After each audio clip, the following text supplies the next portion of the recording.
Ever wonder why some people with less natural talent end up far more successful than those with gifted abilities? Or why some people crumble after one mistake while others bounce back stronger? The answer might not be what you think. It's not just about IQ or luck, it's about your mindset. Today we're diving into the million-copy bestseller mindset by psychologist Dr. Carol Dweck. I'm going to break down the 5 biggest takeaways from this book that can completely change the way you approach success, failure, and your own potential. Let's get into it. Takeaway number 1, the 2 mindsets, fixed versus growth. Dr. Dweck discovered that people generally fall into one of 2 categories. First, there's the fixed mindset.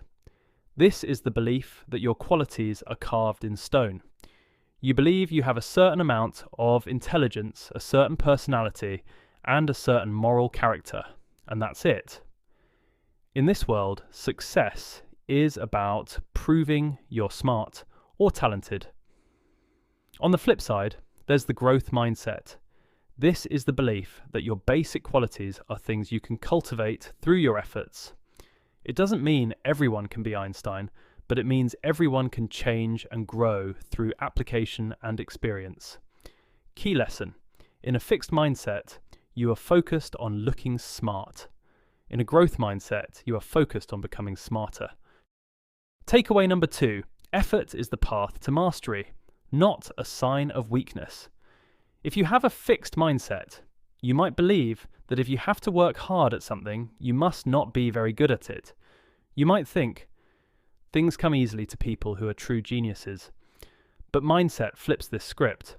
In the growth mindset, effort is what makes you smart or talented. Take Michael Jordan. We think of him as a natural, but he was actually cut from his high school varsity team.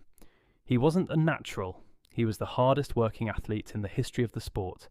He used effort to turn himself into a genius. Key lesson: don't view effort as a bad thing. It is the secret ingredient that ignites your ability and turns it into accomplishment. Takeaway number 3, redefine failure. This is a big one. How do you handle it when you fail? In a fixed mindset, failure is an identity. If you fail a test, you are a failure. It measures you permanently. One bad grade or rejection says, you aren't smart or you aren't talented. But in a growth mindset, failure is just a problem to be faced, dealt with and learned from. It's a wake-up call.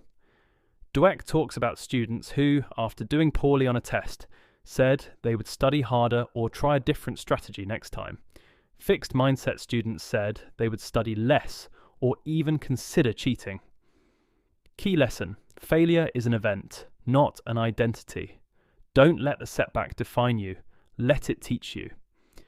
Takeaway number 4, the danger of you're so smart. This one is crucial for parents, teachers, and leaders. We often think praising someone's talent builds confidence. We say, wow, you learned that so fast. You're so smart. Dr. Dweck's research shows this actually harms performance. When you praise intelligence, people become afraid of challenges because they don't want to risk losing that smart label.